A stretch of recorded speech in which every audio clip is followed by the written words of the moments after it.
รูปเพียบได้พวกอายุตสายสบายนะประชาชนขมายระบายนั่นคืออันเมียนอาเพลเตนะ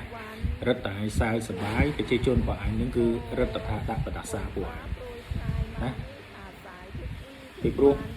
អ្វីគ្រប់យ៉ាងគឺមកពីឯងទាំងអស់ហើយមកប្លន់យកដីប្រជាជនរបស់ឯងទៅស្រស់តែម្ដងកន្លែងដែលថាគេប្រើពេលវេលាទៀងជីវិតដើម្បីសាងសង់ផ្ទះសម្បែងកន្លែងជ្រោកដែលថាវាត្រឹមត្រូវប៉ុន្តែចោលដោយពួកឯងគឺមកប្លន់យកតែឲ្យពួកឯងមកខ្សែចំអកមកឡកលើយរួចហើយពួកឯងព្យាយាមយកអារឿងហ្នឹងគឺប្រវែទៅដើម្បីឲ្យប្រជាជនកម្ពុជាហ្នឹងគឺទៅដាក់សម្ពាធឬក៏ទៅដាក់កំហុសទៅលើថ្នាក់ដឹកនាំប្រទេសឬក៏រដ្ឋាភិបាលពួកអញអត់ភ្លើទេណាដល់ពេលហ្នឹងគឺពួកអញសាមគ្គីគ្នាហើយរឿងដែលកើតឡើងទាំងអស់ហ្នឹងគឺកើតឡើងមកពីការឈ្លានពានមកពីការចង់បានដីរបស់ខ្មែរចង់បានរបស់នេះដតីដោយមិនគិតពីអ្វីទាំងអស់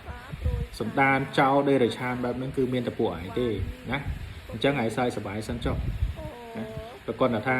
រឹតតែយកទៅសើចយកទៅសប្បាយហ្នឹងគឺវារឹតតែធ្វើឲ្យប្រជាជនកម្ពុជាហ្នឹងគឺរឹតតែថាមានកំហឹងរឹតតែថាដាក់ប្រដាសាយបន្ថែមទៀតណាឯងអត់អាចនៅអញ្ចឹងបានរហូតទេហើយកុំគិតថាថ្ងៃនេះប្រទេសឯងរឹងមាំប្រទេសឯងខ្លាំងថ្ងៃណាមួយណាអត់មានអាណាជីវិតអមតៈទេណាអញចាំមើលថ្ងៃនោះណាប្រជាជនខ្មែរគ្រប់រូបក៏ចាំមើលថ្ងៃនោះដែរណាហើយអត់មានអាណាភ្លើតាមឯងទៅតាមឯងញុះញង់ទេណាภาพทุกอย่างก็คือเกิดจาก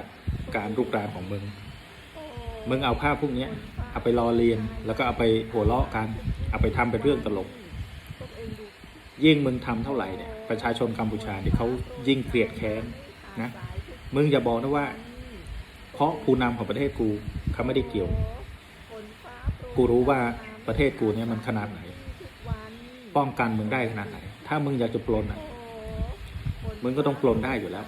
นะเพราะฉะนั้นตรงเนี้ยกูเข้าใจและประชาชนกัมพูชาทุกคนก็คือเข้าใจทุกสิ่งทุกอย่างก็คือเกิดจากมึงอยากได้ดินแดนของประเทศกูมึงมารุกรานประเทศกูคนที่เขามีบ้านมีที่สุขหัวนอนที่ดีมึงก็มาทุบทำลายทิ้งมึงก็มายึดไปจนแบบจากคนที่มีบ้านแล้วเป็นคนไร้บ้านกันนะแม่งไอสัตว์มึงเอาไปสะใจเยอะๆนะเดี๋ยวสักวันหนึ่งอ่ะน่าจะตกถึงตัวมึงบ้างแล้วล่ะนะกูขอให้เวลานั้นนะคือกลับมาด้วยเร็ว